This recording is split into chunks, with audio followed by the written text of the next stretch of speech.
Mayroon akong nakitang video guys kung saan si Robin Padilla pinag-iingat ako. Talaga nga naman parang sinisindak si Mima Alicia. Wala pa atang kaluluwa ang naisilang sa mundong to para, 'di ba, sumindak sa akin.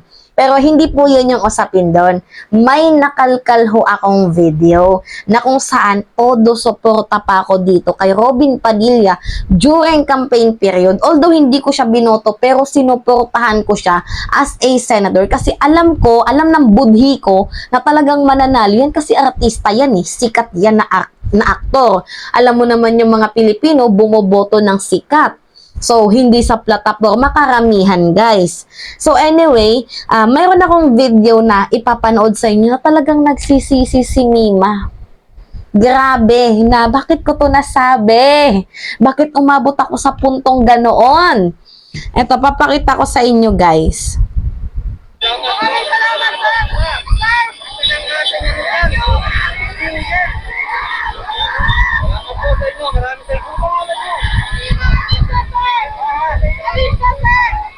Alisa, maraming salamat sa'yo. Mag-ingat ka. Oh my God! Maraming salamat! So, yung video na yan, during campaign rally ho yan, doon sa sa Caloocan. Share ko lang sa inyo guys kasi nakalkal ko tong video na to at laking pagsisisi ko. Laking pagsisisi ko na sinuportahan ko tong kandidatong may pagka ugok-ugok. Pasensya na sa term kasi yun naman talaga. Mahina yung kanyang pag-iisip. So, ano yung gusto nyong sabihin ko? Magpaka-plastic ako. Nasasabihin kong matalino siya kahit hindi naman. 'Di ba? So, nakalkal ko yung video na yan. Sabi ko, habang nagbo-browse ako sa old YouTube studio ko na yung mayroong 100,000 subscriber, habang bino-browse ko yun, nakita ko yung video yung mga rally. Tapos, bigla ko kinlik. Tapos pag-click ko, tapos nag-speed ako ng mga times 2. After dun sa mga 49 minutes, sabi ko, naalala ko to Dito binati ako ni Utol Kong Hudlom. Nakita ko na si Utol Kong Hudlom mismo. Personal, nakita nyo naman sa video, di ba? Na talagang proud na proud ako. Nagpapasalamat ako sa kanya na, hello, thank you sir, maraming salamat, ganito, ganyan. Although mabait naman siya during campaign, siguro ngayon mabait pa din naman itong si Utol Kong Hudlom, pero hindi sapat yung pagiging mabait eh. 'Di ba? Dapat sana bukod sa mabait ka, meron kang utak. Hindi pwede yung mga naglilingkod mabait lang. 'Di ba? Hindi naman ata pwede 'yon at gawing basihan natin yung pagiging mabait. Oo nga mabait ka pero wala ka namang utak, eh di yung Pilipinas niyan, lupay-pay. Just like dito kay Manny Pacquiao, I know sa kanyang puso na mabait siya. 'Di ba? Alam natin 'yan, namimigay ng pera, namimigay ng donation na kung ano-ano. Pero hindi sapat yung pagiging mabait lang para ikaw, 'di ba, ay manatili sa Senado. Utol Kong Hudlom, alam mo din naman ata sa sarili mo, 'di ba, na wala ka namang silbi diyan. Bakit hindi ka na lang mag-resign? 'Di ba? Isa sa mga nakakahiyang pangyayari yung pinakita ko sa inyo, guys, na sinuportahan ko itong si Utol Kong Hudlom. Lalo na't ngayon, guys, wala man lang siyang reaction dito sa balitang to. Kita niyan?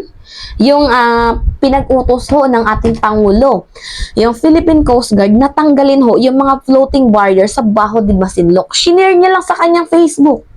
Shinare niya lang, guys. Scroll nyo pakita ko sa inyo.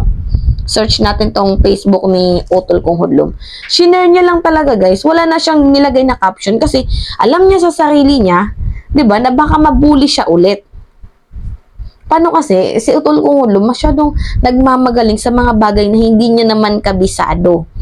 So, ito guys yung picture kung saan shinare niya lang yung eksenang ganap doon sa Baho de Masinloc. So, papakita ko sa inyo guys. Masyadong masyadong ang daming kasing post agad dito ni Robin Padilla. Hindi ko makarry 2 hours before. Yan guys, Uy, naglagay ng caption si Utol Kong Hudlom. Naglagay siya. Kanina walang caption kasi yan guys eh. Sabi niya, yan ang tama Coast Guard at Coast Guard. makipag-chess lang kayo dyan mga bayaning Philippine Coast Guard. Let our President do the talking and we walking. Trabaho ng white ship ang law enforcement sa karagatan.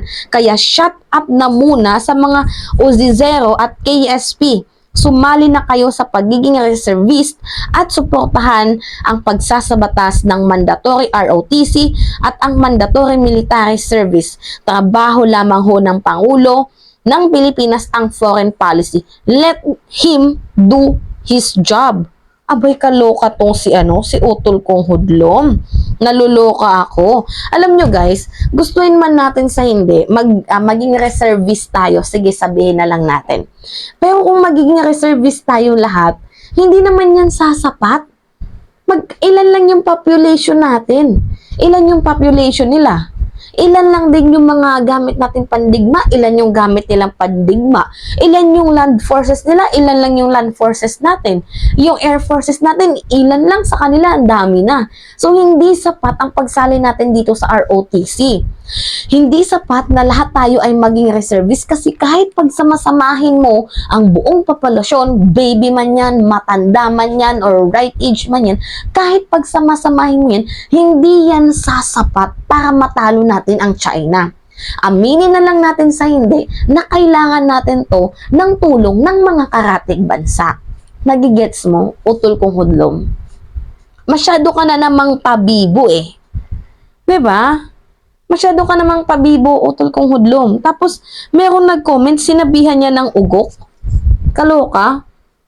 Sabi nyo, mga ugok, bago kayo humirit, pumunta muna kayo sa West Philippine Sea at subukan nyo ang tapang nyo nang walang dayuhan na nagpapalakas ng loob nyo. Ang tatapang nyo para kayong mga langaw sa ibabaw ng kalabaw.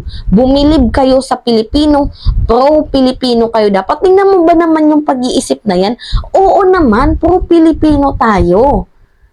Alam natin yan na makapinoy tayo. Syempre, Pilipino tayo, di ba? Pero yung ay pagmamalaki mo na nagsabit ka lang ng bandera dyan sa, di ba, dyan sa West Philippine Sea na wala ka namang ginawa. Pinagmamalaki mo yun. May pinakita siyang video, guys, oh.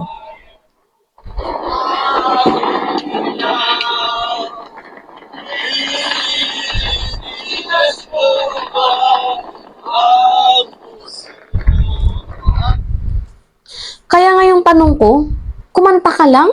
Bayani ka na? Kaluka naman tong si Robin Padilla.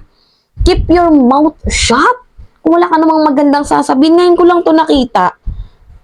Diba? Pero Pilipino tapos tahimik sa ginagawa ng China. Kaloka. Baka Robin Padilla yan. Diba? Baka si Utol kong Hudlom yan. Diba? Ikaw dapat yung pumunta doon sa sa mga nagsasabit ng floating barriers. Kung makapilipino ka, ikaw yung pumutol doon, hindi yung Philippine Coast Guard. Masyado to. Kaloka ka. Anyway guys, yun lamang ho at it's me again, si Mima Alicia, yung nagbabalik para sa ating panibagong video.